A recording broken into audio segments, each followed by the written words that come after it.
الشيطان الرجيم.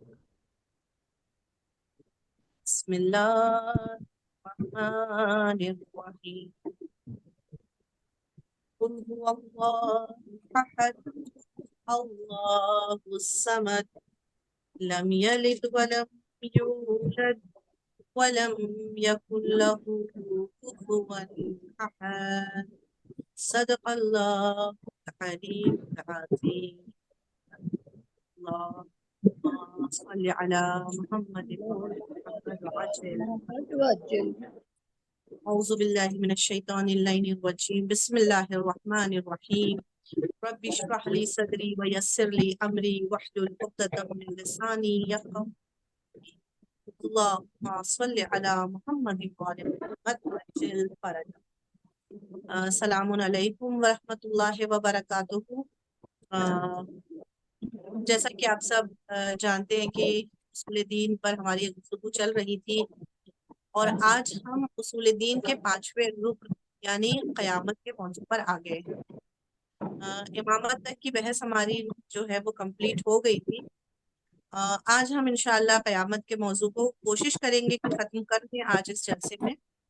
اگر کچھ رہ جاتا ہے تو پھر انشاءاللہ اگر کوئی سوالات آپ کے ہیں تو انشاءاللہ ہم ایک سیشن رکھیں گے جس میں جو ہے وہ آپ کے سوالات کے جوابات، اور اگر کچھ چیزیں رہ گئی تو اس کو بیان کریں گے. ویسے کوشش کریں گے کہ آج ہم اس کو ختم کر دیں. اصول دین کا 5واں رکن جو ہے جسے ہم قیامت کہتے ہیں، اس پر بھی ایمان اور اعتقاد رکھنا ہر مسلمان اور ہم پر واجب ہے. قیامت جس کو جو اردو میں قیامت ہے اور فارسی میں جس کو معاد بھی کہتے ہیں. معاد کا معنی ہوتا ہے پلٹنے کے.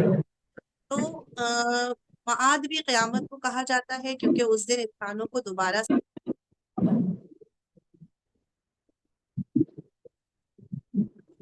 ہے وہ 1200 سے زیادہ آیتیں جو ہے وہ معاد کے موضوع پر جو ہے وہ قرآن میں موجود ہیں، اور جس میں سے جو ہے وہ آخرت پر ایمان کے بارے میں تقریباً 1200 آیتیں. آپ دیکھیں کہ 1200 سے زیادہ آیت قرآن میں جو ہے وہ آخرت اور اس سے قیامت کے بارے میں جو ہے وہ نازل ہوئی ہے. یعنی تقریباً ہر صفحے پر آپ کو جو ہے وہ قیامت کا تذکرہ مل جائے. اور 30 مقامات پر خدا پر ایمان کے بعد جو ہے وہ آخرت پر ایمان لانے کا ذکر کیا گیا ہے. کہ آپ دیکھیں اکثر آیتوں میں آپ نے پڑھا ہوگا وَيُؤْمِنُونَ بِاللَّهِ وَبِالْيَوْمِ الْآخِرِ، یہ خدا پر ایمان اور آخرت پر ایمان. تو یعنی کہ آپ دیکھیے کہ ہر جگہ جو ہے وہ آخرت پر ایمان رکھنے کا جو ہے وہ بار بار ذکر ہو رہا ہے، تاکہ یہ ہمیں یاد دلائے جائے کہ آخرت پر ایمان رکھنا کتنا ضروری ہے. اور انسان اگر آخرت پر ایمان نہیں رکھے گا تو پھر یعنی اس کے جو ہے وہ دین ہی اس کا مکمل نہیں ہوگا. کیونکہ دین مکمل تبھی ہوگا جب ہم خدا پر بھی ایمان رکھیں، نبوت پر بھی ایمان رکھیں، امامت پر بھی ایمان رکھیں، اور روز قیامت پر بھی جو ہے وہ ایمان رکھیں گے. تبھی ہمارا دین جو ہے وہ مکمل ہوگا، ہمارا عقیدہ جو ہے وہ مکمل. اب یہ سوال ہے کہ کیوں قیامت پر اعتقاد رکھنا، ایمان رکھنا ضروری ہے. تو آپ دیکھیے کہ قیامت اور معاد پر اعتقاد رکھنا اس لیے بھی ضروری ہے کہ قیامت پر ایمان جو ہے وہ انسان کی زندگی کو ایک مفہوم عطا کرتا ہے. یعنی انسان کی زندگی کو ایک معنی دیتا ہے، انسان کو دنیا کی کھوکھلی زندگی سے رہائی عطا کرتا ہے. کیونکہ جب انسان کو یہ پتا ہوگا کہ نہیں، یہ تمام دنیا جو ہے ایک دم ختم ہو جائے گی، اس کے بعد بھی ایک اصل دنیا ہے کہ جس میں پروردگار عالم جو ہے وہ ہمیں بہترین زندگی عطا کرے گا. تو انسان کے لیے جو ہے یہ دنیا آسان ہو جائے گی، اس دنیا کی سختیاں اس کے لیے جو ہے وہ آسان ہو جائیں گی. تو معاد پر ایمان جو ہے وہ انسان کو زندگی کو ایک مفہوم عطا کرتا ہے کہ ہمیں اس دنیا میں رہنے کے لیے نہیں بھیجا گیا ہے، ہمیں آخرت میں جانا ہے. ہمیں یہ دنیا چند دنوں کے لیے بس یہاں پر ہمیں بھیجا گیا ہے، اصل ہماری منزل جو ہے وہ آخرت کی منزل ہے. لہٰذا ہمیں جو بھی عمل کرنا ہے اس آخرت کے لیے کرنا ہے، دنیا کے لیے نہیں کرنا ہے. دوسرا پوائنٹ یہ ہے کہ انسان اگر قیامت پر ایمان رکھتا ہے تو قیامت پر ایمان انسان کو کمال کے راستے پر گامزن کرتا ہے، اسے ادھر ادھر سرگرداں اور حیران اور پریشان ہونے کے لیے نہیں چھوڑ دیتا ہے. انسان کو پتا ہوتا ہے کہ اس کی اصل منزل کون سی ہے، آپ دیکھیے ایک انسان جس کو شروع سے ہی پتا ہو کہ میری منزل کون سی ہے، میرا مقصد کون سا ہے، تو وہ اسی مقصد اسی منزل کی طرف وہ بڑھے گا. لیکن اس کو پتا ہی نہ ہو تو کبھی اس راستے کبھی اس راستے، کبھی ادھر بھٹک رہا ہے کبھی ادھر بھٹک رہا ہے. اس کی زندگی کا چونکہ کوئی مقصد مشخص نہیں ہے.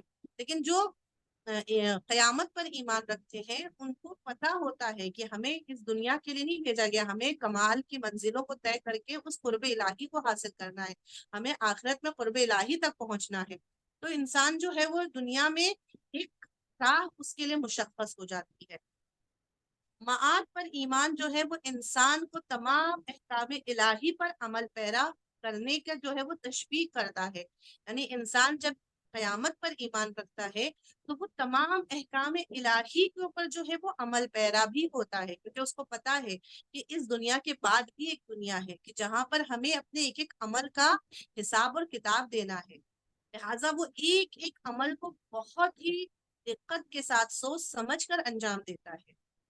کہ معاد پر اگر جن کا یقین نہیں ہو، ایمان نہیں ہو، تو ان کو پتا ہے کہ یہ دنیا ختم ہو جائے گی، اس کے بعد کوئی دنیا نہیں ہے. لہٰذا وہ ہر طرح کے عمل کو انجام دیتے ہیں. لیکن جو صاحب ایمان ہوتے ہیں، جو ایمان رکھتے ہیں قیامت پر، وہ ہر ایک احکام الہی کے مطابق جو ہے وہ اپنی زندگی کو انجام دیتے ہیں، ایک ایک عمل اپنا احکام الہی کے مطابق انجام دیتے ہیں. ان کو پتا ہوتا ہے کہ روز قیامت حقدار کو ان کا حق ملے گا، اور اس کے سبب جو بھی مشکلات ہم دنیا میں اگر برداشت کریں، اگر ہم پر ظلم ہو رہا ہے، ہمیں پریشانیاں ہیں، ہم پریشانی میں مبتلا ہیں، خدا اس کے عوض میں ہمیں جو ہے وہ آخرت میں ضرور کوئی نہ کوئی اس کا جو ہے وہ انعام عطا کرے گا. لہٰذا وہ مشکلات بھی جو ہے وہ آسانی سے برداشت کر لیتا ہے، اس کے اندر قوت آ جاتی ہے کہ وہ مشکلات کو برداشت کر لے.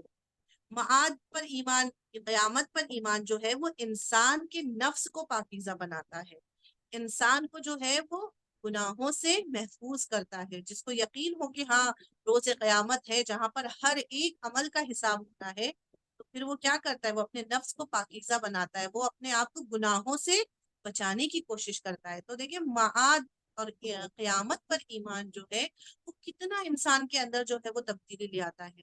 معاد اور قیامت پر ایمان جو ہے وہ انسان کو نیکیوں کی طرف بڑھنے کی تشویق دلاتا ہے، اس کو نیک راہ پر چلنے کی جو ہے اس کے اندر اور زیادہ جذبہ پیدا کرتا ہے کہ وہ زیادہ سے زیادہ نیکی کو انجام دے. کیونکہ اس کو پتا ہے کہ ایک نہ ایک دن ہم اس دنیا سے چلے جائیں گے، اور آخرت میں ہمیں اپنے ہر عمل پر اپنا حساب اور کتاب دینا ہے.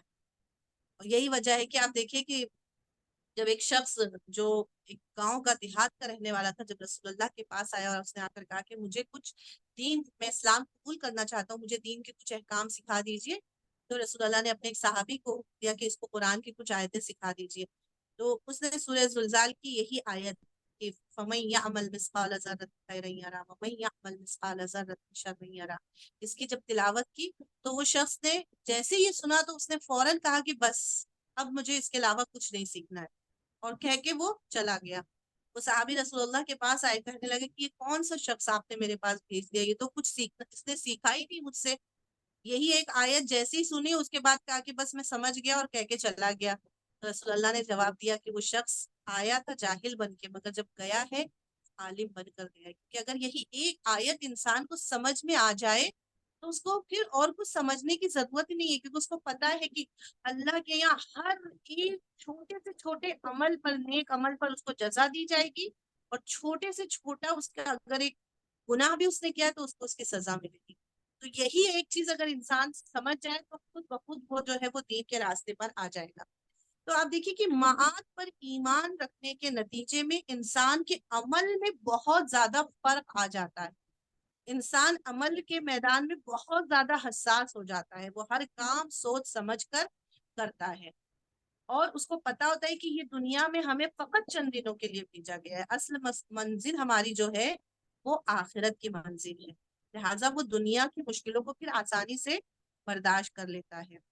اور آپ یہی وجہ ہے کہ آپ دیکھیے کہ اگر انسان تصور آپ خود بھی کر سکتے ہیں کہ اگر ہم دیکھیں کہ اگر دنیا کو ہم تصور کریں آخرت کے بغیر، کہ سب کچھ ہی دنیا ہے اور دنیا میں ہی ہم کو رہنا ہے، اور اس کے بعد یہ دنیا ختم ہو جائے گی اور سب کچھ ختم ہو جائے گا، تو آپ دیکھیے کہ انسان کو اپنی زندگی ابس معلوم ہوگی، بیکار معلوم ہوگی. اس کی مثال بالکل ویسے ہو جائے گی جیسے وہ بچہ جو ماں کے شکم میں ہے، کہ اگر یہ دنیا باہر دنیا نہ ہوتی تو وہ بچے کے لیے ماں کا شکم کیا ایک تاریخ قید خانے کی مانند ہوتا. ماں کا شکم بچے کے لیے ایک تاریخ قید خانے کی مانند ہوتا. اگر ہمارے لیے بھی وہ آخرت نہ ہوتی تو یہ دنیا بھی ہمارے لیے سوائے قید خانے کے اور کچھ بھی نہیں تھا، کہ بس ہمیں یہاں پیدا کیا گیا اور ہم یہیں پہ ختم ہو جائیں گے.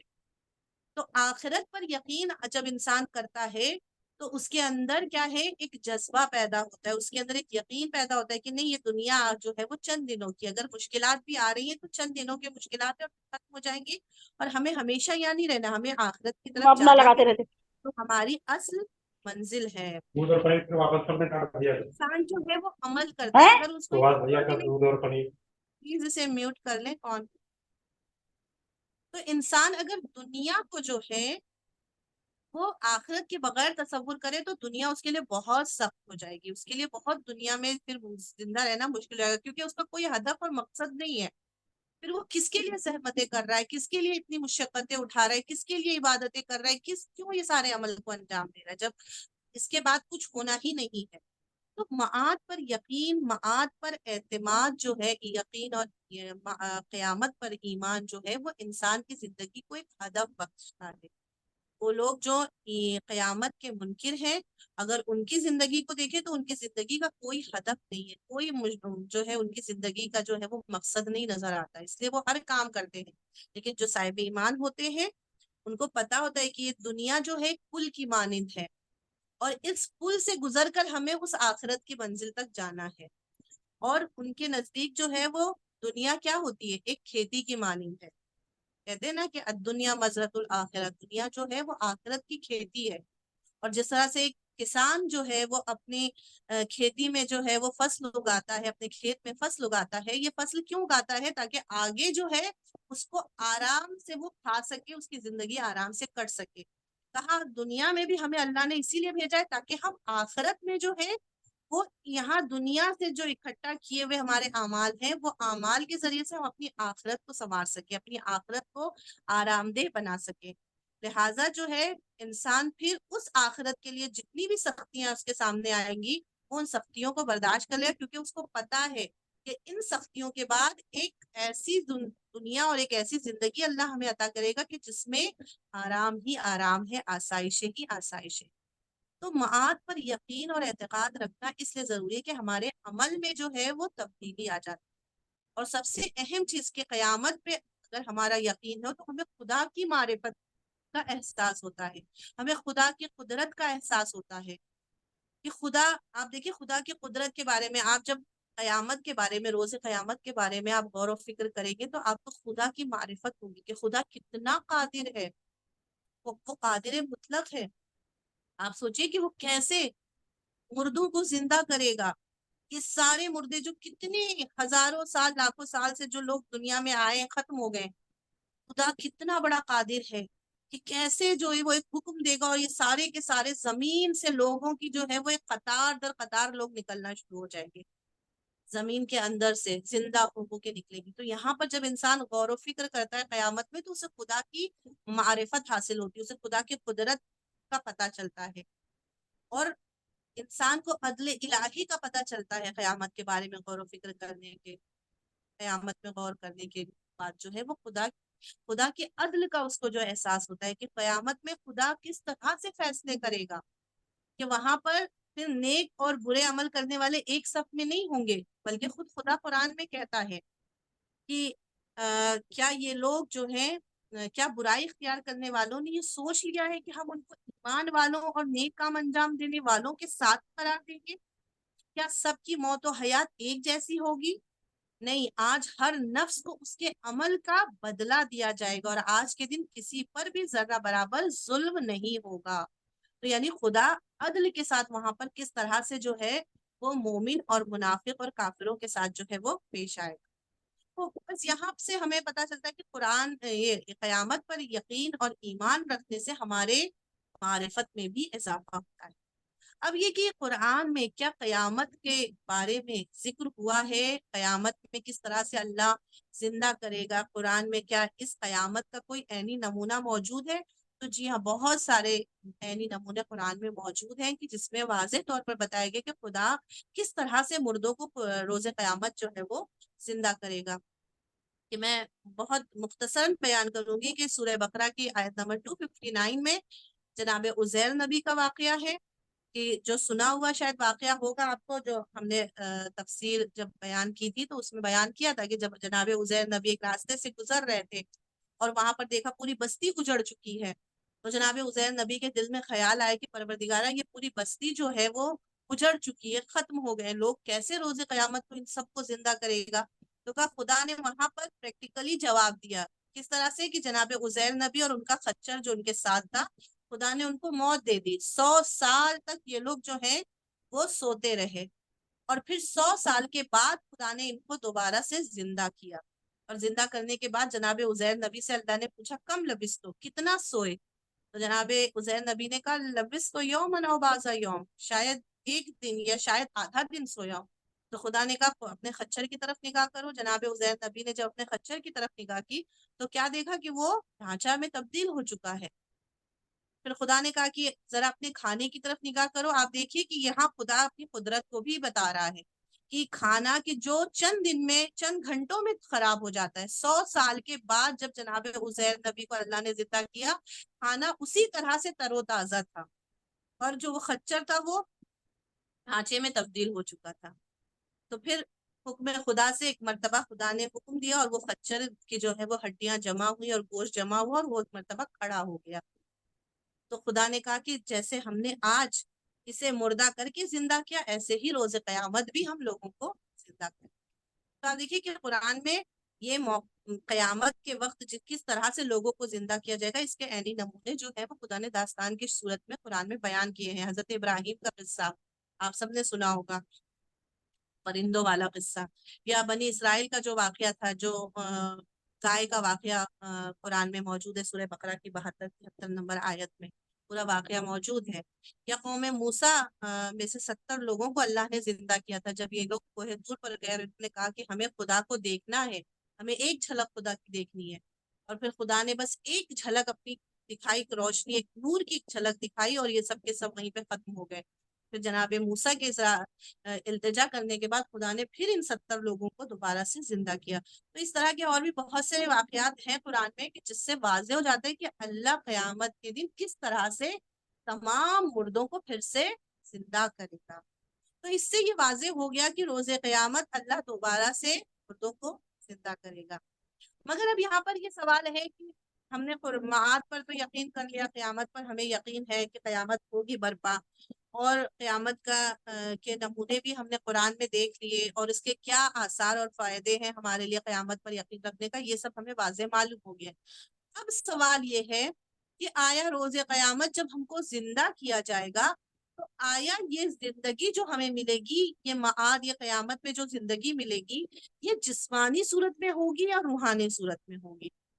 یعنی ہمیں جسم کے ساتھ زندہ کیا جائے گا یا ہماری روح کو زندہ کیا جائے گا، اور یا جسمانی بھی ہوگی روحانی بھی ہوگی؟ جیسے ابھی ہمارا یہ وجود، ہمارا ابھی جو وجود ہے وہ جسمانی بھی ہے اور روحانی بھی ہے۔ تو کیا روز قیامت ہمیں جسمانی اور روحانی جیسے ہم ابھی ہیں ویسے ہی زندہ کیا جائے گا، یا صرف جسمانی ہوگا یا صرف روحانی ہوگا؟ تو اب دیکھیے اس کے بارے میں بہت سے مختلف نظریات پائے جاتے ہیں، الگ الگ مسلک کے لوگوں کے الگ الگ نظریات ہیں، مگر جو ہمارا عقیدہ ہے، جو ہمارے یہاں جو ہمارا نظریہ ہے وہ یہ ہے کہ قرآن کی بہت ساری آیتیں، بہت سی احادیث اور روایتیں اس بات پر دلالت کرتی ہیں، اور اس میں کوئی شک اور شبہ اور تردید کی کوئی گنجائش نہیں ہے کہ روز قیامت انسان کو جسمانی روحانی دونوں صورت میں زندہ کیا جائے گا۔ یعنی جیسا ہمارا ابھی دنیا میں جسم ہے اور روح ہے، ہمیں اسی جسم اور روح کے ساتھ روز قیامت جو ہے وہ اٹھایا جائے گا، اور اس کے لیے ہمارے پاس دلیلیں، اور دلیلیں جو ہیں وہ یہی دلیلیں ہیں کہ وہ آیت کی جو منکرین معاد کے سوال کے جواب میں، کہ جب منکرین معاد یعنی جو قیامت کا انکار کرنے والوں نے سوال کیا تھا کہ جب ہم خاک میں مل جائیں گے اور ہماری ہڈیاں پرانی ہو جائیں گی اور بکھر جائیں گی تو پھر ہمیں کیسے زندہ کیا جائے گا، تو خدا نے جواب دیا کہ خدا پھر سے ان ہڈیوں کو جمع کرے گا اور ان کو زندہ کرے گا۔ تو آپ دیکھیے کہ ہڈیوں کو جمع کرنے کی بات ہو رہی ہے، تو ہڈیاں جسم سے تعلق رکھتی ہیں، تو یعنی انسان کو جب خدا زندہ کرے گا تو روح کی شکل میں زندہ نہیں کرے گا بلکہ اس جسم کے ساتھ زندہ کرے گا۔ یا وہ آیت کہ جو اس بات پر دلالت کرتی ہے کہ یا کیا یہ انسان خیال کرتا ہے کہ ہم اس کی ہڈیوں کو جمع نہیں کریں گے؟ نہیں، ہم اس بات پر قادر ہیں کہ ہم انگلیوں کے نشانات کو بھی ترتیب دیں گے۔ آپ دیکھیں ہر انسان کی انگلیوں کے فنگر پرنٹ جو ہوتے ہیں، آپ دیکھیں ہر انسان کی انگلیوں کے نشانات جو ہیں وہ الگ الگ ہوتے ہیں۔ خدا کہہ رہا ہے کہ ہم حتیٰ انسان کی انگلیوں کے نشانات کو بھی جو ہے وہ پھر سے اسی کے جیسا بنا دیں گے۔ تو یہ بھی جو ہے وہ معاد جسمانی اور روحانی پر دلالت کرتا ہے۔ اس کے علاوہ آپ دیکھیے اور بھی ہمارے پاس بہت ساری دلیلیں، اگر کوئی ہم سے پوچھے تو ہمارے پاس دلیلیں ہونی چاہیے، پتہ ہونی چاہیے۔ قرآن میں بہت ساری آیتیں ہیں کہ جو بہشت کی نعمتوں کا ذکر کرتی ہیں، کہ بہشت میں جو ہے جب مومن جائے گا تو بہترین پھل، بہترین غذائیں، میوے اس کے سامنے پیش کیے جائیں گے، اسے محل میں رکھا جائے گا، بڑے بڑے باغات ہوں گے، اس کے لیے کرسیوں کا اہتمام کیا جائے گا، اس کے لیے جو ہے وہ اس کے پیروں کے نیچے سے نہریں بہ رہی ہوں گی۔ اس طرح کی بہت سارے جو ہیں وہ نعمتوں کا ذکر، جنت کی نعمتوں کا ذکر قرآن میں موجود ہے۔ آپ دیکھیے کہ یہ تمام جو نعمتیں ہیں، یہ نعمتوں کا تعلق جو ہے وہ کس سے ہے؟ یہ نعمتوں کا تعلق جسم سے۔ انسان کو یعنی جسم کو ضرورت پڑتی ہے کھانے کی، روح کو کھانے کی ضرورت نہیں پڑتی ہے۔ تو یہ ساری نعمتیں جو جنت میں موجود ہیں وہ انسان کو جسم کے صورت میں نصیب ہوں گی، لیکن اس کے ساتھ ساتھ کچھ معنوی لذتیں بھی ہوں گی کہ جو جنت میں مومنوں کو ملیں گی، اور معنوی لذت کا تعلق انسان کی روح سے ہوگا۔ تو اس سے ثابت ہوتا ہے کہ معاد جسمانی بھی ہو گئی اور روحانی بھی ہوگی۔ اب یہ روحانی لذتیں کیا ہیں، معنوی لذتیں کیا ہیں؟ کہا کہ معنوی اور روحانی لذتیں جو ہیں وہی کہ جنت میں جب انسان جائے گا، خدا کی قربت، خدا کے وجود کا احساس، ایم معصومین کی قربت، ایم معصومین کو اپنی نگاہوں سے جب وہ دیکھے گا تو اس کی روح کو ایک خوشی کا احساس ہوگا، اس کی روح کو ایک لذت کا احساس ہوگا۔ جسم کو نہیں لذت ہوگی، وہ روح کو خوشی ہوتی ہے۔ ہمیں ہماری روح کو خوشی ملتی ہے نا جب ہمیں محسوس ہوتا ہے کہ ہمیں کسی بڑی شخصیت سے ملنا ہے۔ تو کہا یہ ساری نعمتیں جنت میں مومن کو ملیں گی اور یہ روح کی لذتیں ہوں گی۔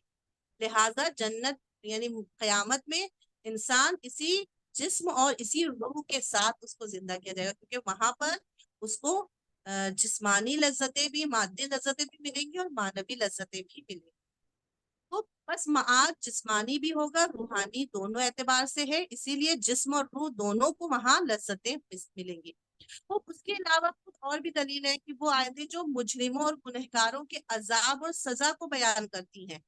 آپ دیکھیے کہ جو آیتیں جہنم کا ذکر جن آیتوں میں آیا ہے، ان آیتوں میں بھی کیا ہے کہ جہنم میں جب گنہگار کو ڈالا جائے گا تو آگ آگ چاروں طرف سے آگ کے شعلے نکل رہے ہوں گے، ان کے جسم کی کھال جل جائے گی، ان کے سروں کے اوپر کھولتا ہوا پانی ڈالا جائے گا، انہیں کھولتا ہوا پانی پلایا جائے گا، اس طرح سے کہ وہ کھولتا ہوا پانی جیسے پئیں گے ان کے جسم اندر سے پورا اس کے اعضاء و جوارے جل جائیں گے، اس کی کھال جل جائے گی، راکھ ہو جائے گی، پھر خدا دوبارہ سے اس کھال کو اس کے بدن پر پیدا کرے گا۔ یعنی یہ تمام جو ہے وہ جسم کی اذیتوں کا ذکر ہو رہا ہے۔ تو اس کا مطلب کہ جہنم میں بھی جو لوگ جا رہے ہیں وہ جو سزا ملے گی اسی جسم کے اوپر ان کو وہ سزا ملے گی، اور وہ سزا جسمانی بھی ہوگی اور روحانی بھی ہوگی، یعنی روح کو بھی اس کی سزا مل رہی ہوگی۔ روح کی سزا کیا ہوگی کہ اس کو احساس ہو رہا ہوگا کاش میں نے دنیا میں کچھ نیکیاں کر لی ہوتی، کاش میں ایمان لے آیا ہوتا، کاش میں نے اہل بیت کی ولایت کو قبول کر لیا ہوتا تو آج میرا ٹھکانہ یہ نہیں ہوتا۔ تو اس سے ثابت ہوتا ہے کہ معاد جو ہے وہ جسمانی بھی ہوگا اور روحانی بھی ہوگا۔ اور اس کے علاوہ خود وہ آیتیں کہ جو انسان کے گواہ پر دلالت کرتی ہے کہ روز قیامت انسان کی زبان بند ہو جائے گی، اس کے اعضاء و جوارے اس کے خلاف گواہی دیں گے، یعنی ہمارے ہاتھ ہمارے خلاف گواہی دیں گے، ہماری آنکھیں ہمارے خلاف گواہی دیں گی، ہماری زبان ہمارے خلاف گواہی دے گی، ہمارے پیر ہمارے خلاف گواہی دیں گے، یعنی حتیٰ کہ ہمارے جو بدن کی کھال ہے وہ ہمارے خلاف گواہی دے گی۔ تو اس سے واضح ہو جاتا ہے کہ انسان کو روز قیامت اسی جسم کے ساتھ جو ہے وہ زندہ کیا جائے۔ تو اب اس کے بعد جو ہے آپ دیکھیے کہ معاد کی جو روز قیامت، ہم یہاں تک ہمارے لیے بات واضح ہو گئی کہ روز قیامت جو ہے وہ انسان کو جسم کے ساتھ زندہ کیا جائے، لیکن اس دنیا میں جانے کے لیے انسان کو اس دنیا کی منزل کو گزارنا ہوگا، اور اس دنیا کی آخری منزل کیا ہے؟ موت کی منزل۔ یعنی اس دنیا سے نکلنے اور اس دنیا میں داخل ہونے کے بیچ میں جو ہے وہ ایک پل ہے، ایک چھوٹی سی گزرگاہ ہے، ایک چھوٹی سی منزل ہے جسے موت کی منزل کہتے ہیں۔ انسان اس دنیا میں جائے گا کب؟ جب اس موت کی منزل سے گزرے گا۔ اور موت کی منزل کے بعد روز قیامت تک آنے سے پہلے، روز قیامت آنے سے پہلے اسے ایک جگہ اور ٹھہرایا جائے گا، اور اس جگہ کو کیا کہتے ہیں؟ اس جگہ کو برزخ کہا جاتا ہے۔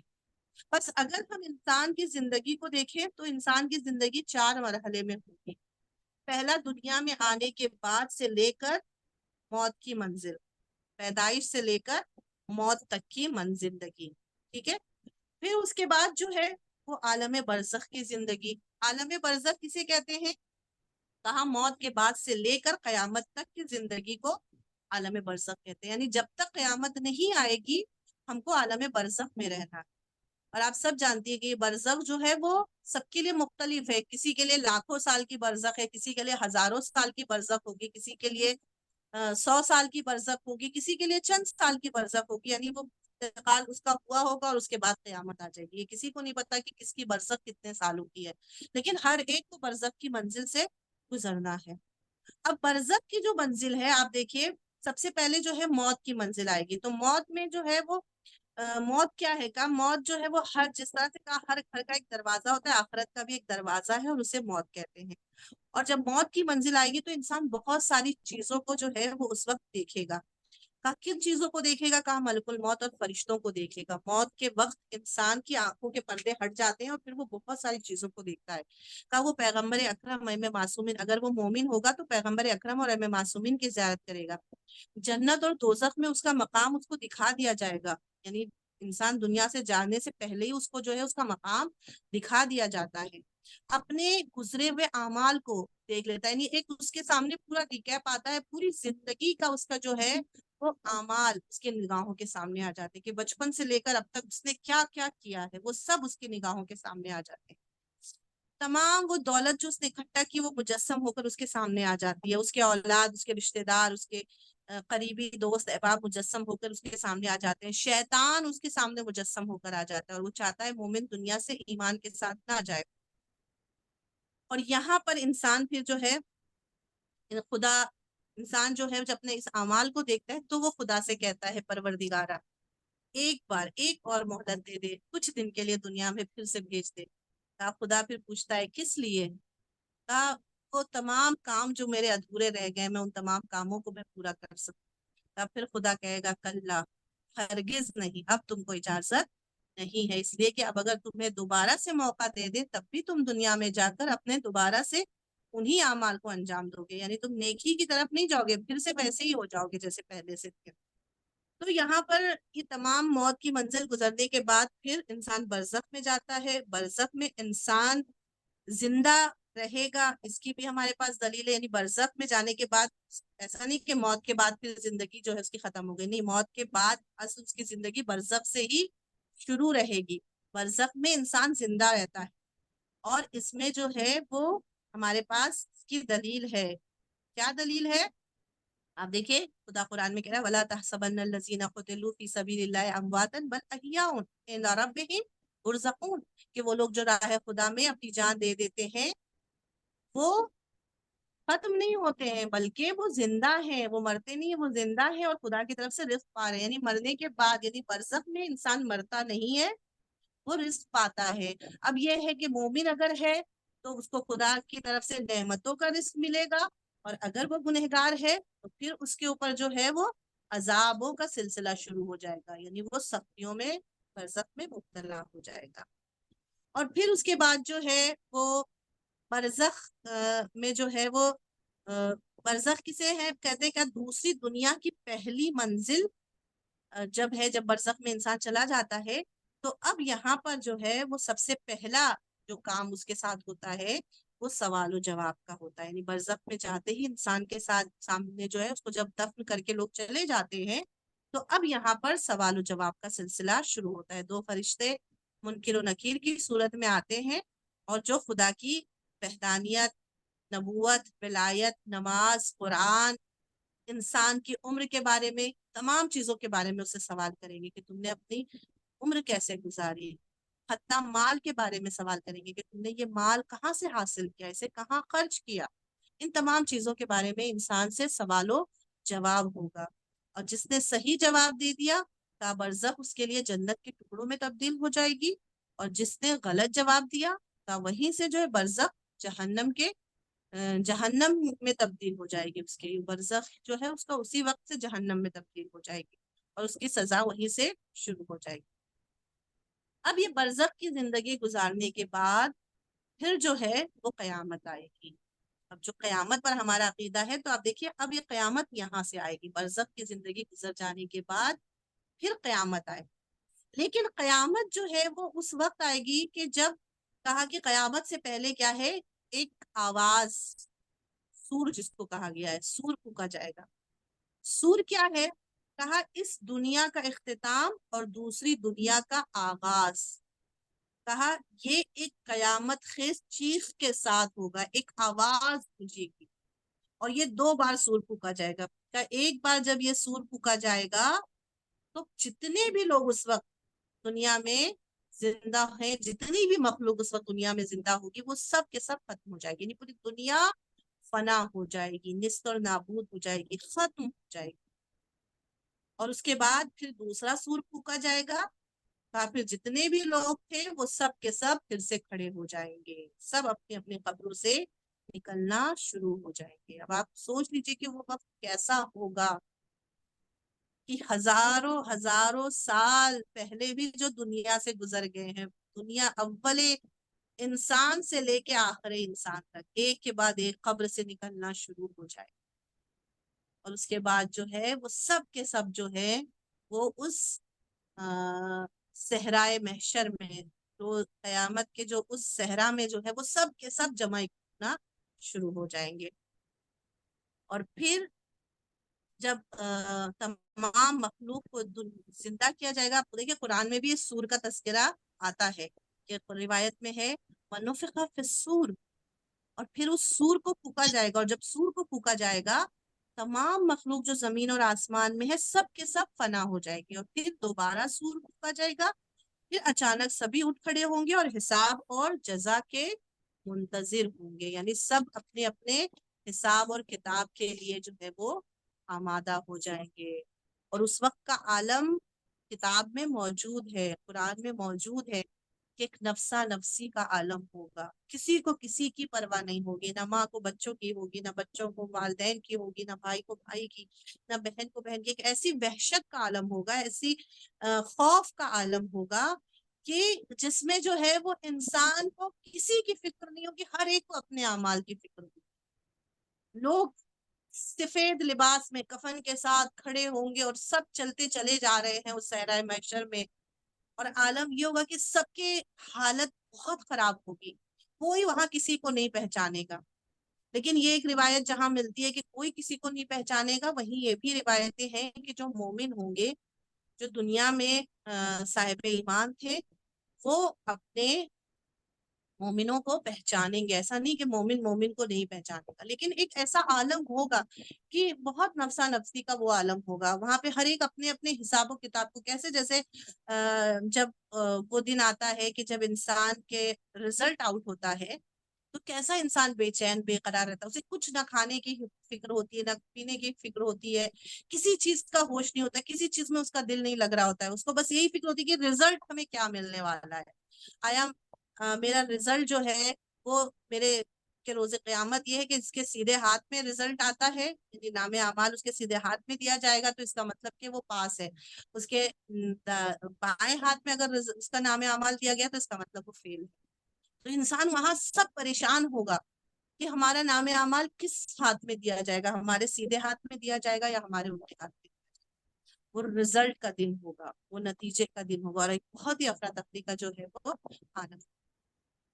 ہماری یہ گفتگو تقریباً بس کچھ رہ گئی ہے. اگر یہ ہمارا بھی ختم ہو جاتا ہے سیشن تو اس کے فوراً بعد آپ لوگ پھر سے جوائن کر لیجیے گا. تھوڑی سی پھر ہم اور گفتگو کر کے یہ کمپلیٹ کر دیں گے تاکہ ہماری یہ گفتگو یہ اصول دین کی جو بحث ہے ہماری ختم ہو جائے انشاءاللہ.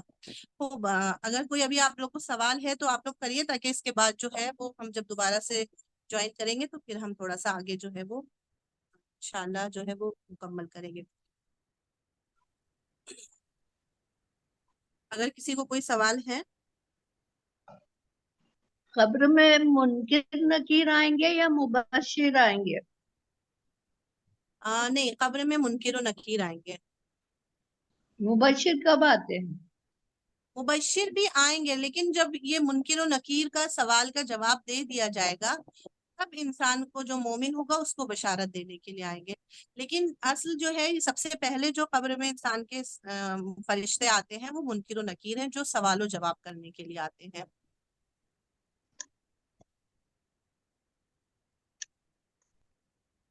مبشر کہتے ہیں بشارت دینے والے کو.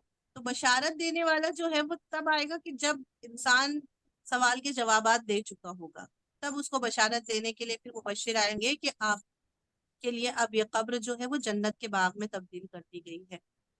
وہ اس کو بشارت دینے کے لیے آئیں گے. لیکن سب سے پہلے خود منکر نکیر آئیں گے کہ جو انسان سے سوال و جواب کریں گے. اور دیکھیے سوال و جواب جو ہے یہ بھی سوال جواب کوئی بہت ویسا نہیں سوال جواب ہوگا. سوال جواب اصل خدا کی وحدانیت کے بارے میں ہوگا. تمہارا خدا کون ہے، تمہارا نبی کون ہے، تمہارے امام کون ہے، تمہارے اماموں کے نام کیا ہیں، تمہارے قبلہ کیا ہے، تمہارے کتاب کیا ہے. یہ سب چیزیں جو ہمیں بچپن سے سکھائی جاتی ہیں، ہمارے والدین نے ہمیں سکھائی ہے، یہی سب سوال کیے جائیں گے. لیکن یہ اتنے آسان سوال جو دنیا میں جس کا جواب ہم جانتے ہیں، روز قیامت مرنے کے بعد انسان ان سوالوں کے جواب بھی نہیں دے پائے گا اگر وہ ان کو دنیا میں ان کو مستقل جو ہے ان چیزوں کو دہراتا نہ رہا ہو، ان چیزوں پر ایمان اور عقیدہ نہ رکھتا ہو محکم. وہ وہاں پر جانے کے بعد بھول جائے گا، اسے یاد نہیں آئے گا.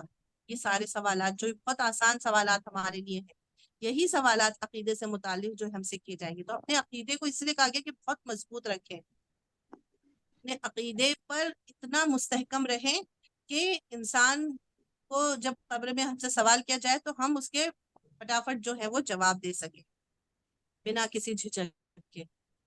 اگر عقیدہ ہمارا کمزور رہا وہاں پر ہم بھول جائیں گے، ہمیں وہ جواب یاد ہی نہیں آئے گا. یہ دکھتے کیسے ہوں گے کون؟ دونوں، منکر منکر نکیر. نکیر؟ منکر نکیر بہت ہی اصل جو ان کی شکل و صورت ہے وہ بہت بھیانک شکل و صورت دکھائی گئی ہے کہ بہت ہی بھیانک شکل و صورت میں ہوں گے. ان کے ہاتھ میں کوڑے ہوں گے اور جس سے آگ نکل رہی ہوگی. اس طرح کی جو ہے وہ کچھ کا جو ہے وہ فیچر بتایا گیا ہے اس طرح کہ جس کو بہت دیکھ کر آدمی ہی بھول انسان جائے کو گا جو تو ہے وہ ایک خوف و دہشت طاری ہو جاتی ہے انسان کو. یعنی وہ انسان جب قبر میں ایک تو تاریکی ہوگی، اندھیری قبر ہوگی، اس میں منکر نکیر جب آئیں گے ان کی خود شکل و صورت ایسی ہوگی کہ جو ہے وہ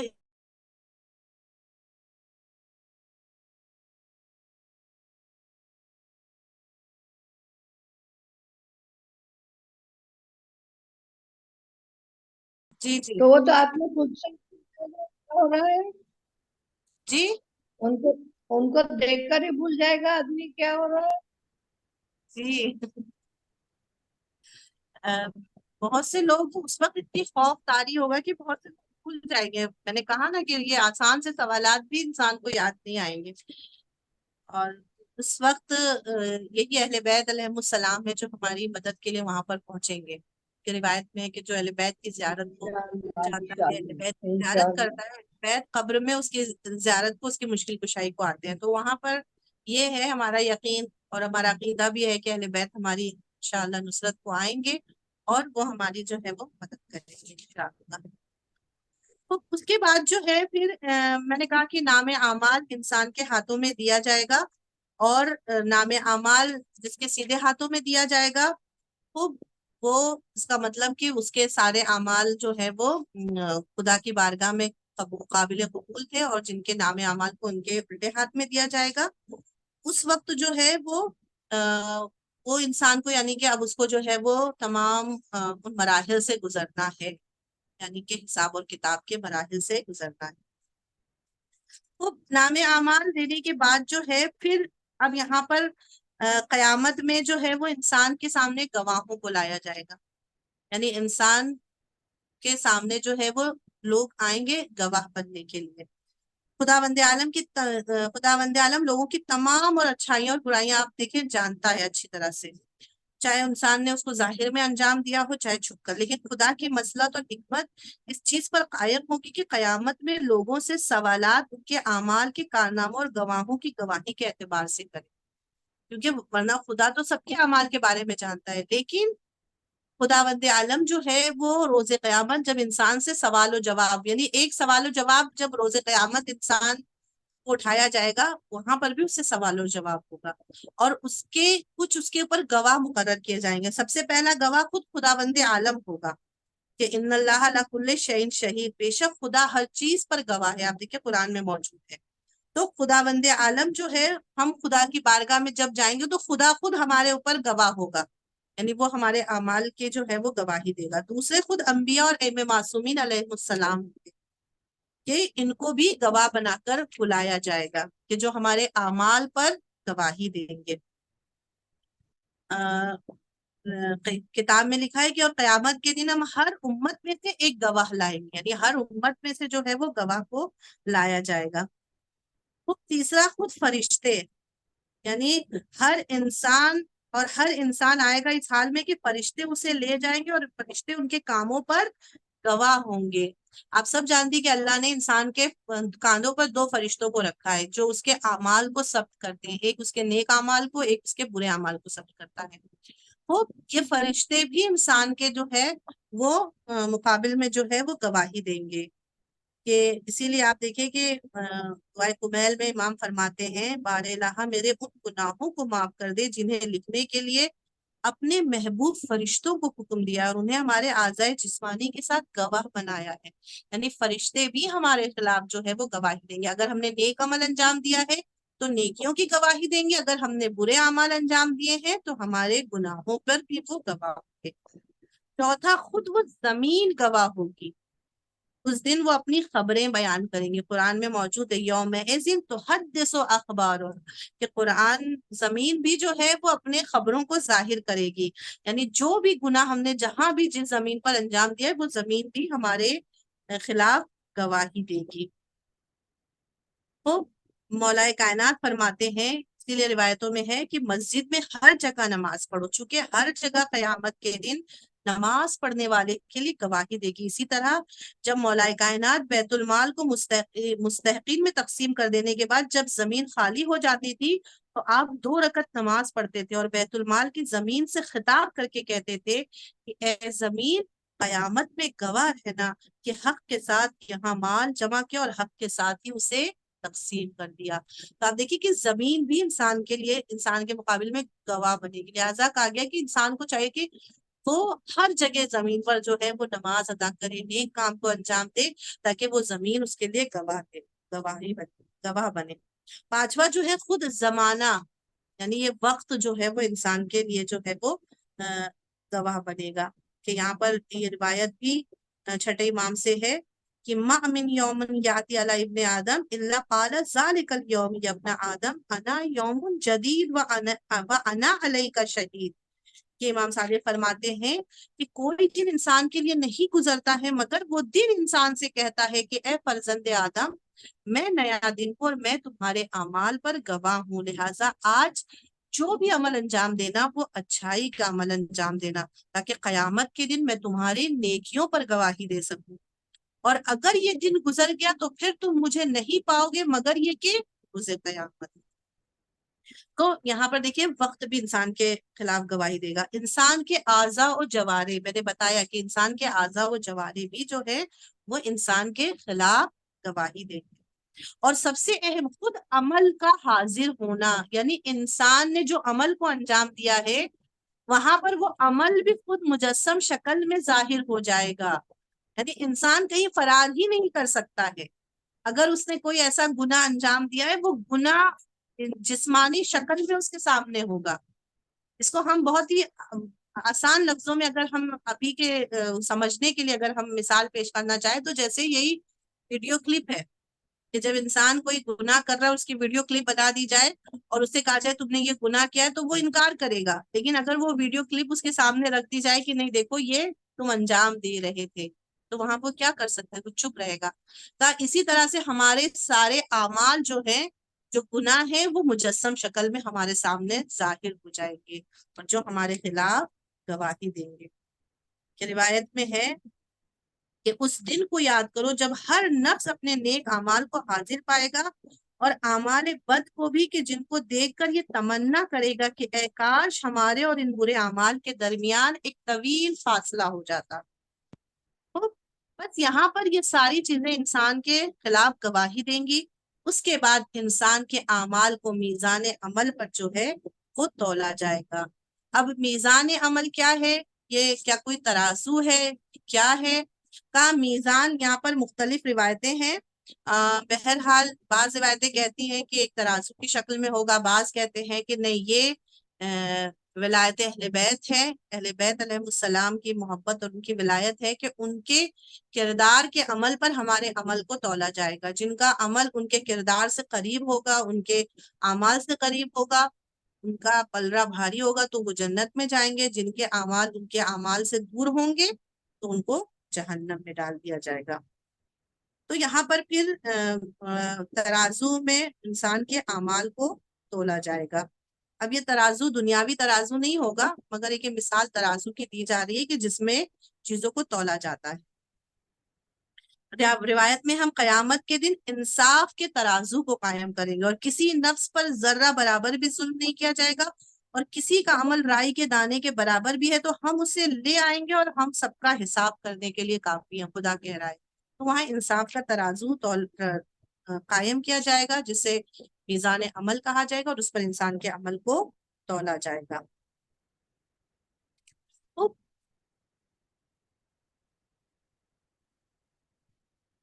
تو اس کے بعد روز قیامت میں پھر کس چیز کے بارے میں سوال ہوگا, میں نے اس کو بھی بتایا تھا کہ جیسے برزخ میں انسان سے سوال ہوگا ویسے ہی روز قیامت بھی انسان سے پھر سوال و جواب ہوگا. تو کس کے بارے میں سب سے پہلے سوال ہوگا؟ تو یہاں پر روایت ہے امام صادق سے کہ رسول خدا نے فرمایا میں وہ شخص ہوں جو سب سے پہلے خدا کی بارگاہ میں جاؤں گا, پھر کتاب خدا, اس کے بعد میرے اہل بیت, پھر میری امت آئے گی اور وہ لوگ رک جائیں گے اور خدا ان سے پوچھے گا میری کتاب اپنے نبی کے اہل بیت کے ساتھ تم نے کیا کیا. ٹھیک ہے, تو یعنی وہاں پر اہل بیت سے متعلق سوال کیا جائے گا, قرآن سے متعلق جو ہے وہ سوال کیا جائے گا. اور اس کے علاوہ سب سے زیادہ اہم جو سوال ہے وہ حقوق الناس کے بارے میں سوال ہوگا, جو سب سے سخت ترین اور دشوار ترین ہوگا کہ انسان پر جو حق تھا ہمارے اوپر وہ ہم نے ادا کیا یا نہیں. ایک دوسرے کے جو حق ہماری گردن پر ہے ہم نے اس حق کو ادا کیا نہیں, اور جب تک ہماری گردن پر وہ حق رہے گا ہم آگے کی منزل پر نہیں جا پائیں گے. کہا گیا کہ 50 مقامات ہوں گے جہاں پر روکا جائے گا اور ہم سے حساب دیا جائے گا, ہم سے سوال و جواب کیا جائے گا. اور جب تک ہم اس منزل کو پار نہیں کر لیں گے, یعنی جس منزل پر ہمیں روکا گیا ہے, کسی کا حق ہماری گردن پر ہے. مثال میں سمجھاتی چلوں کہ میں نے دنیا میں کسی کی غیبت کی تو مجھے غیبت کے مقام پر روک لیا جائے گا, تم نے فلاں فلاں کی غیبت کی تھی, اب تم اس سے آگے بڑھ نہیں سکتے ہو جب تک کہ یہ سارے لوگ تم سے راضی نہ ہو جائیں. اب وہاں پر ہم کو وہاں پر ان سے ریکویسٹ کرنی ہوگی, ان سے معافی تلافی مانگنی ہوگی, اور وہ لوگ معاف نہیں کرنے والے کیونکہ وہاں پر ہر انسان کو عمل کی ضرورت ہے. تو وہاں پر وہ کہے گا کہ میں ایک صورت میں معاف کر دوں گا. کیا صورت ہے؟ اپنی نمازیں مجھے دے دو. انسان سوچے گا چلو نماز کو دے دیتا ہوں پھر آگے تو پڑھ جاؤں گا کم سے کم. جس نے اپنی نمازیں, مقبول نمازیں, آپ دیکھیں ساری نمازیں تو مقبول نہیں ہے, چند نمازیں انسان کی مقبول ہوتی ہیں, وہ مقبول نمازیں اس کو دے دے گا. آگے بڑھ گیا, دوسرے مقام پر گیا, پتا چلا یہاں پر ہم نے کسی پر تہمت لگائی تھی.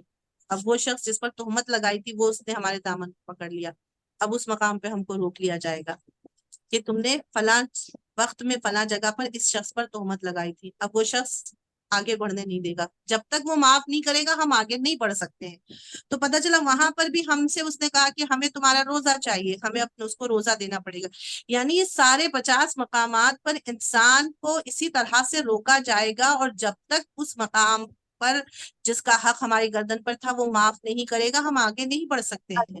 اور پتہ یہ چلے گا کہ انسان ایک ایسا وقت آئے گا کہ انسان جب اس مقام سے آگے بڑھے گا وہ سارا اس کا نام اعمال خالی ہو جائے گا, ٹھیک ہے چلو. انسان خالی ہاتھ ہو جائے گا.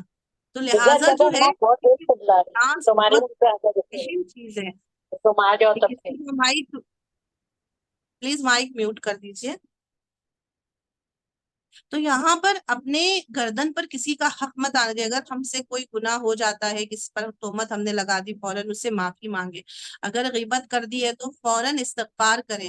اب اسے جا کر تو نہیں کہہ سکتے کہ ہم نے آپ کی غیبت کی تھی معاف کر دیجیے. اگر اتنا ہم فری ہیں تو کہہ بھی سکتے ہیں. اگر لیکن ہمیں نہیں معلوم ہے کہ نہیں ہم جا کر کہیں گے تو اور بات بگڑ جائے گی, تو ہم اس کے لیے نمازوں میں استغفار کریں, ان کے لیے دعا کریں جس کی ہم نے غیبتیں کی ہیں. جھوٹ بولا ہے تو خدا کی بارگاہ میں استغفار کریں. یعنی گناہوں پر جتنا زیادہ سے زیادہ ہو سکے وہ ہمیں استغفار اور خدا کی بارگاہ میں توبہ کرنی ہے, اور جو لوگوں کے حق ہیں ان حق کو اپنے گردن سے جو ہے وہ معاف کروانے ہیں. ورنہ وہاں پر ایک ایک حق, 1 روپے بھی اگر کسی کا حق ہماری گردن پر ہوگا تو وہاں نہیں معاف ہوگا. وہ 1 روپے بھی, دنیا میں 1 روپے اگر ہمارے اوپر کسی کا ہے تو وہ شاید شخص بول دے ارے چھوڑ دو کوئی بات نہیں, لیکن وہاں پر اگر 1 روپے بھی ہماری گردن پر ہے تو وہ وہاں پر نہیں چھوڑے گا. دنیا میں اگر چھوڑ دے, مطلب انسان نے نہیں, ہم نے کہا کہ چلو وہ 1 روپے کیا قیمت ہے, 1 روپے کی کوئی قیمت نہیں ہے, ہم نے بھی نہیں دیا کہ یہی سوچ کر کہ 1 روپے کی کیا قیمت ہے. لیکن جب روز قیامت گئے تو وہی شخص آگے ہمارے دامن کو پکڑے گا کہ تمہارے اوپر 1 روپے ہمارا باقی تھا, اس کو ہمیں دو. وہاں پیسہ تو نہیں ہے, پھر ہم کیا دیں گے, اپنے اعمال کو دینا ہوگا. تو بہت سخت منزل ہے, حق الناس بہت سخت ہے. خدا حق اللہ کو تو معاف کر دے گا. ہماری نمازیں اگر چھوٹی ہوئی ہیں خدا ہو سکتا ہے ہماری نمازوں کو معاف کر دے. ہمارے روزے جو چھوٹ گئے ہیں, جو روزے ہم نے رکھے اور جو روزے نہیں رکھے ان کو ہو سکتا ہے خدا معاف کر دے, وہ ارحم الراحمین ہے. لیکن حق الناس کو خدا بھی معاف نہیں کرے گا, وہ لوگوں سے معاف کروانا. تو دنیا میں ہی ہم انشاءاللہ کوشش ہی کریں کہ حق الناس کو اپنی گردن سے معاف کروا دیں. اور پھر اس کے بعد جو ہے وہ اس کو پل صراط سے گزارا جائے گا. اور اس پل صراط کے بارے میں جو ہے وہ آپ سب جانتی ہیں, پل صراط ایک ایسا راستہ ہے جو بال سے زیادہ باریک ہوگا اور آگ سے زیادہ گرم ہوگا, تلوار کی دھار سے زیادہ تیز ہوگا. اس پل صراط سے پھر ان کو گزرنا ہوگا. اور جب ان پل صراط سے بہت سے لوگ پل صراط پر جائیں گے اور گر جائیں گے, جہنم میں چلے جائیں گے. جو اس پل صراط سے گزر جائے گا, اس پل صراط سے گزرنے کے بعد وہاں پر جو ہے وہ بہشت ہوگی, اور پھر وہاں سے اس کو جو ہے وہ بہشت میں داخلہ مل جائے گا. بہشت کے 8 دروازے ہوں گے اور اسے کہا جائے گا تم جس دروازے سے جانا چاہتے ہو اس دروازے سے چلے جاؤ, اور پھر بہشت کی تمام نعمتوں سے وہ استفادہ کرے گا, فائدہ اٹھائے گا. بہشت کی نعمتیں قرآن میں موجود ہیں. ابھی چونکہ زیادہ وقت نہیں ہے تو میں ان چیزوں کو نہیں بیان کر پا رہی ہوں کہ جنتی باغ قرآن میں جو آیتیں موجود ہیں کہ باغ ہوں گے, ان کے لیے بہشتی محلات ہوں گے, ان کو محل دیا جائے گا, ان کو انواع اقسام کی جو ہے وہ کھانے دیے جائیں گے, ان کے لیے نرم نرم بستر ہوں گے, ان کے لیے پاک مشروبات ہوں گی, ان کو لباس زیورات دیے جائیں گے, ان کے خدمت کے لیے حور و غلمان ہوں گی. وہ جو چاہیں گے ان کو میسر ہو جائے گا. اس کے ساتھ ساتھ ان کو مانوی جو ہے وہ لذتیں وہاں پر ملے گی, ان کو ایک خاص احترام وہاں پر دیا جائے گا, ان کو سکون وہاں پر ملے گا کہ جو ان کی روح کو جو ہے وہ اس سے لذت ملے گی. ان کو باوفا دوست اور ساتھی وہاں پہ ملیں گے, شیریں لہجے میں ان کے ساتھ گفتگو, بے پناہ محبت کے ساتھ ان کے ساتھ جو ہے وہ گفتگو کی جائے گی. بے حد خوشحالی اور شادابی کا ماحول ہوگا, اور سب سے بڑھ کر خدا کی خوشنودی کا احساس. یہی سب سے بڑی نعمت انسان کے لیے ہوگی کہ اس کو یہ پتا ہوگا کہ میرا اللہ مجھ سے راضی ہے, میرا اللہ مجھ سے خوش ہے. اور یہ سب سے بڑی جو ہے انسان کے لیے نعمت ہوگی. آپ دیکھیں جب ہم اپنے اسکول کے زمانے میں, آپ دیکھیں جب ہم اسکول میں جاتے تھے رزلٹ والے دن اور ہمیں پتا چلتا تھا کہ معلوم ہوتا تھا کہ ہماری ٹیچر ہم سے راضی ہیں, تو ایک الگ ہی سکون انسان کو ملتا تھا, ایک خوشی کا احساس ہوتا تھا کہ میری ٹیچر جو ہے وہ مجھ سے راضی ہیں. لیکن اگر یہ پتا ہوتا تھا ٹیچر نہیں، ٹیچر ہم سے ناراض ہے، تو انسان کتنا اندر سے جو ہے وہ اپنے کو ٹوٹا ہوا محسوس کرتا تھا کہ میری ٹیچر مجھ سے جو ہے وہ ناراض ہے، راضی نہیں ہے، یعنی وہ اندر سے روحی بے چینی، بے قراری میں مبتلا رہتا ہے۔ تو جنت میں بھی جو جنت میں جانے والے ان کو ایک روحی سکون ہوگا کہ میرا رب مجھ سے راضی ہے، میرا رب مجھ سے خوش ہے۔ اور اس کے ساتھ ہی ساتھ پھر جو جہنم میں ہوں اور جنت میں جو ہے پرواز فکر کی رسائی جہاں بھی ہوگی، جہاں تک ہے وہ ممکن ہے، یعنی کوئی ایسی جگہ نہیں ہوگی جہاں پر جو ہے وہ اس کی آنکھوں کو ٹھنڈک نہ پہنچے، ہر جگہ اس کو جو ہے وہ نعمتیں ہی نعمتیں نظر آئیں گی، اور ایسی نعمتیں کہ جس کو وہ تصور نہیں کر سکتا ہے، کہ جو آج تک نہ آنکھوں نے دیکھی تھی، نہ کانوں نے سنی تھی، نہ انسان نے ان چیزوں کو کبھی تصور کیا تھا، ایسی ایسی نعمتیں جنت میں اس کو پیش کی جائیں گی، اس کو وہ انعام دیے جائیں گے۔ اور اسی کے ساتھ ساتھ جہنم میں جو لوگ چلے جائیں گے تو ان کے لیے جہنم کی سختیاں ہیں، ان کے لیے جہنمی غذا ہے، جہنمی لباس ہے، ہر طرح کا ان کے لیے عذاب ہے، اور سب سے بڑھ کے ان کا روحانی عذاب، کہ ان کو ایک غم و الم اور نا امیدی میں ان کو جو ہے وہ ڈال دیا جائے گا۔ ان کو پتا ہے کہ اب جہنم میں ہم آ گئے تو اب یہی پر ہم ساری زندگی رہیں گے، اب یہاں سے ہم کو نکلنا نہیں ہے۔ جو جنت میں جائیں گے وہ ہمیشہ ہمیشہ کے لیے جنت میں رہیں گے، جو جہنم میں جائیں گے وہ ہمیشہ ہمیشہ کے لیے جہنم میں رہیں گے۔ اور یہ چیز ہی انسان کو درد میں مبتلا کر دے گی کہ ہمیں تو یہاں سے چھٹکارا ہی نہیں ملے گا۔ وہ گنہگار جو منافقین ہیں، مشرکین ہیں، وہ جب جہنم میں ڈالے جائیں گے تو پھر ان کو وہاں سے کبھی بھی رہائی نہیں ملے گی۔ یہی چیز ان کی روح کی جو ہے وہ عذاب کا باعث بنے گی، یعنی جسمانی عذاب کے ساتھ ساتھ روحانی عذاب بھی یہی ہے کہ انسان کو پتا ہے کہ اب یہاں سے کبھی ہمیں رہائی نہیں ملنے والی ہے، ہمیشہ یہ دنیا یعنی اس جہنم میں ہم کو رہنا ہے۔ اور سب سے بڑی کہ ذلت و رسوائی، انسان کو ایک اس ذلت و رسوائی کا سامنا کرنا پڑے گا جو اس کی روح کو اندر سے توڑ کے رکھ دے گا۔ اس کے جسم کو عذاب جو مل رہا ہے، اس کی روح کو یہ عذاب سب سے بڑا ہوگا کہ ہم اللہ کے سامنے ذلیل و رسوا ہو گئے ہیں۔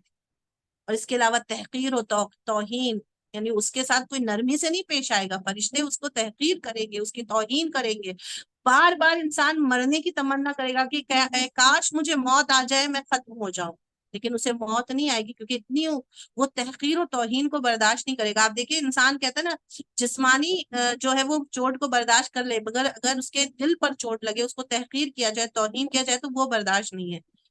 جہنم میں بھی یہی ہوگا کہ وہ جہنم میں جو انسان کے جسم کو عذاب مل رہا ہے، اس عذاب سے زیادہ اس کو وہ ذلت و رسوائی کا عذاب، وہ تحقیر و توہین کا عذاب جو ہے اس سے برداشت نہیں ہوگا۔ اور ابدی سزا، یہ اس کی ہمیشہ کی سزا ہوگی، اس کو ہمیشہ ہمیشہ کے لیے اس جہنم میں رکھا جائے گا۔ تو اب یہاں پر بس آخری نقطہ ہے اور میں اپنی گفتگو کو ختم کرتی ہوں کہ یہاں پر ہو سکتا ہے کچھ مومنین کو بھی جہنم میں ڈالا جائے کہ جن کے گناہ معاف نہیں ہو پائیں گے، اس لیے کہ خدا مومن کے گناہ دنیا میں بھی معاف کرتا ہے، موت کے وقت معاف کرتا ہے، برزخ میں معاف کرتا ہے، لیکن وہ گناہ اتنے زیادہ ہیں کہ برزخ میں بھی نہیں معاف ہوئے تو جب اٹھایا جاتا ہے اس وقت معاف ہو جاتے ہیں۔ وہ خوف و ہراس کا جو عالم ہے اس میں بھی بہت سے گناہ معاف ہو جاتے ہیں۔ اس میں بھی معاف نہ ہو سکے تو پھر وہ حساب اور کتاب ہونے کے بعد پروردگار اس کو جہنم میں بھی ڈال سکتا ہے۔ تو یعنی مومن بھی ہو سکتا ہے جہنم میں جائے، لیکن وہ فقط اتنی سزا کو بھگتنے کے لیے، وہ اتنی سزا خالی اس کی لیکن پھر اس کو جہنم سے نکال کے جب وہ پاکیزہ ہو جائے گا پھر وہ جنت میں چلا جائے گا۔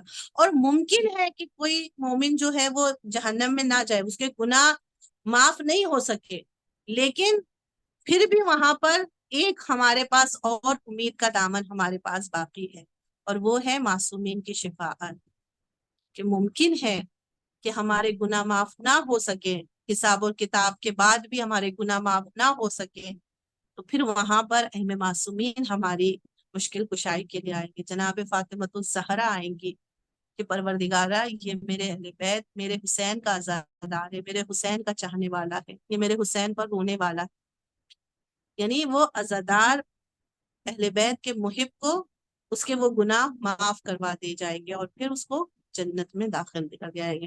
تو یعنی وہاں پر شفاعت اہل بیت علیہ السلام کی ہمارے کام آئے گی، اور مومن کو اس گناہ سے معافی مل جائے گی اور اس کو جہنم میں نہیں ڈالا جائے گا، اور اس کو جو ہے وہ جنت میں داخلہ مل جائے گا انشاءاللہ۔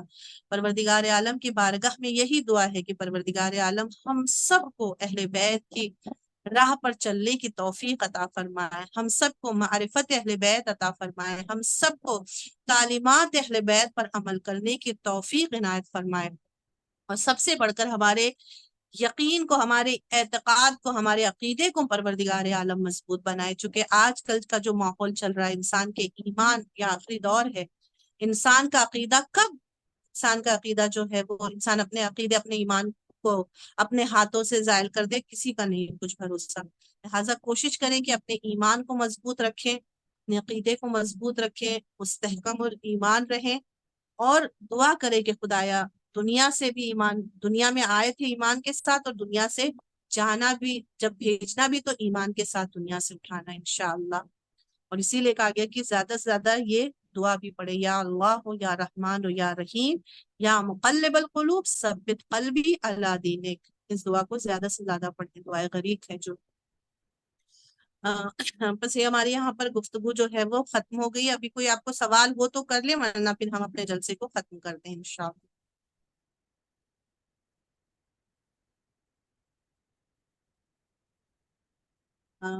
کسی کو کچھ ہے سوال؟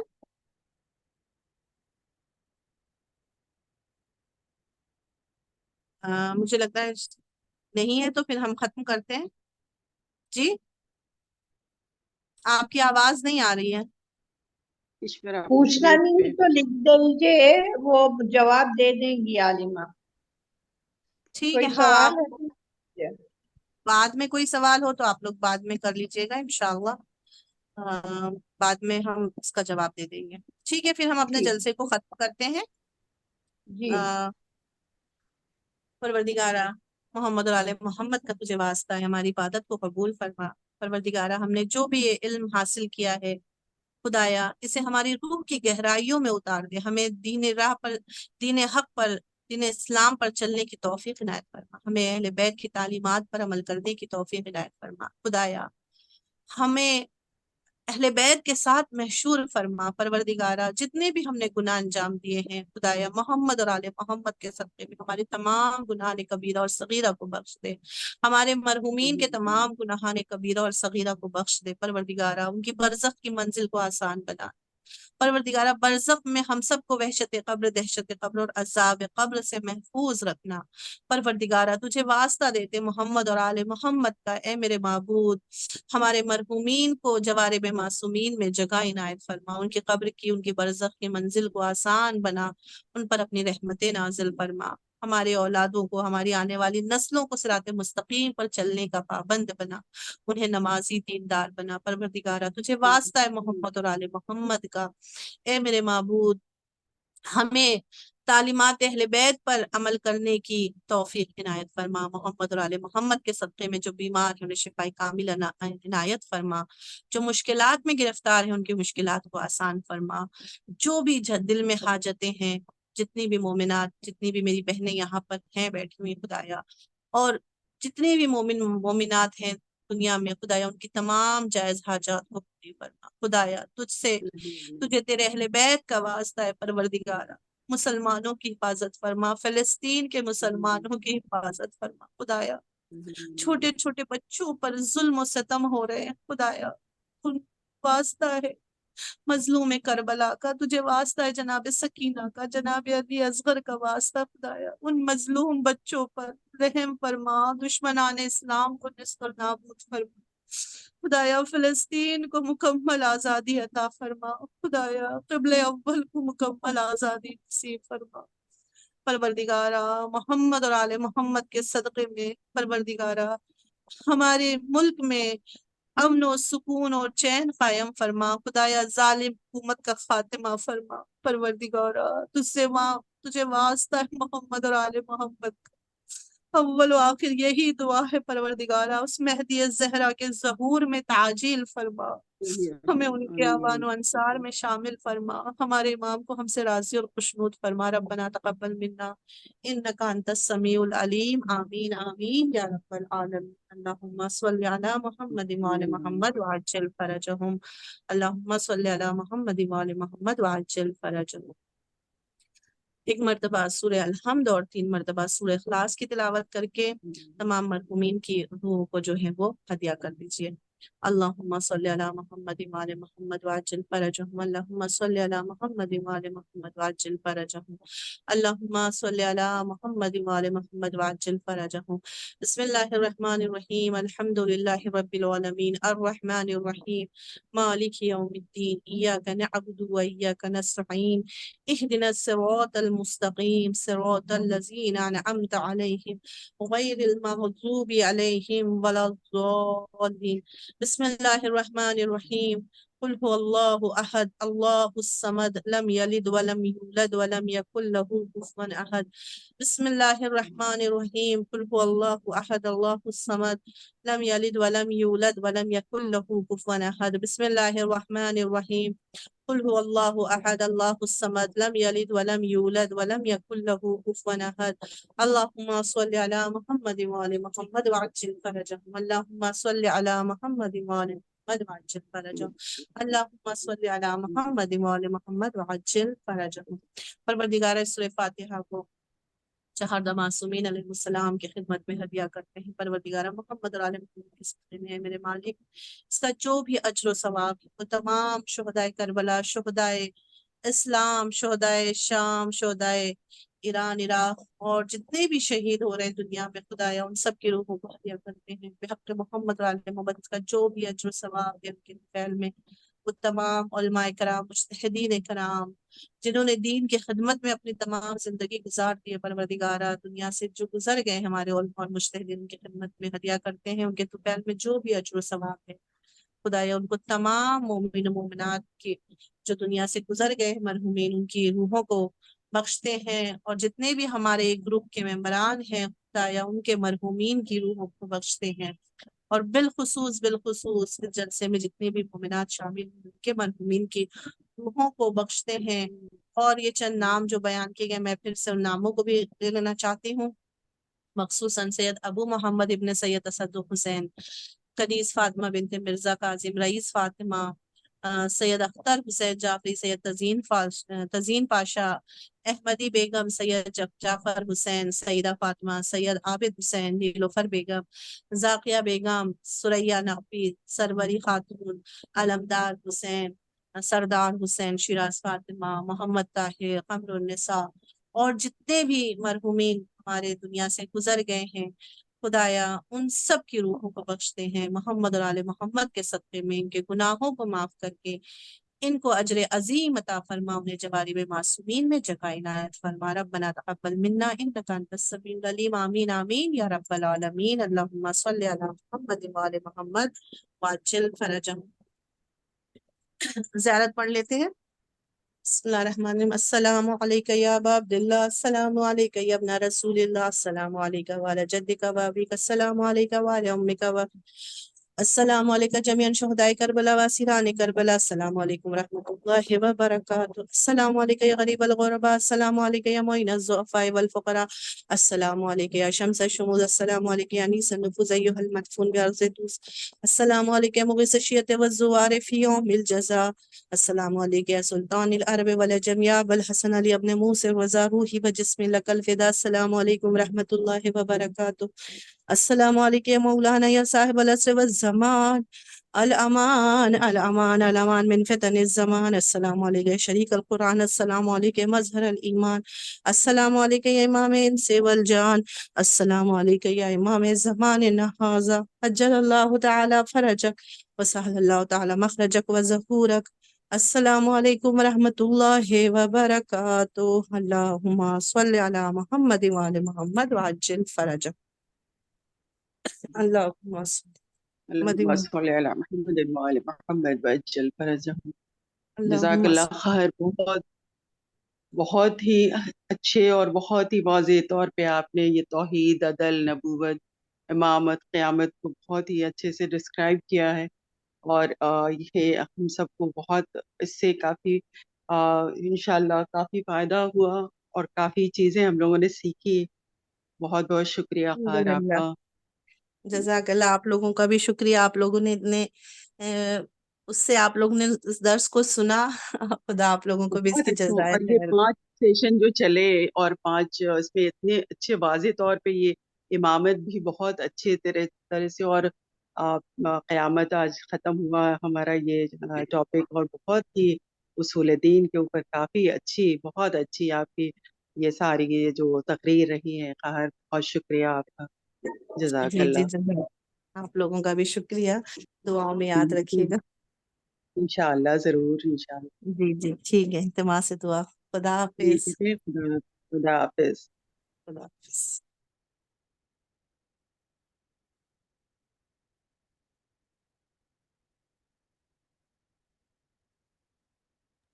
شہناز صاحبہ الہی ازم البلا. اوکے. بسم اللہ الرحمن الرحیم. الہی عزم البلاء وبرح الخفا وانکشف الغطاء وانقطع الرجاء وزاقت الارض ومنت السماء وانت المستعان وعلیک المشتکى وعلیک المعول في شدة ورخاء. اللهم صل على محمد وآل محمد أولي الأمر الذين فرضت علينا طاعتهم ورفتنا بذلك منزلتهم ففرجنا بحقهم فرجا عاجلا قريبا كلمح البصر او هو اقرب. يا محمد يا علي يا علي يا محمد اكفياني فانكما كافيان وانصراني فانكما ناصران. يا مولانا يا صاحب الزمان الغوث الغوث الغوث ادركني ادركني ادركني الصعد الصعد الصعد الاجل الاجل الاجل. یا ارحم الراحمین بحق محمد وآلہ الطاہرین. اللہم صل علی محمد وآل محمد وعجل فرجہم. اللہم صل علی محمد وآل محمد وعجل فرجہم. اللہم صل علی محمد وآل محمد وعجل فرجہم.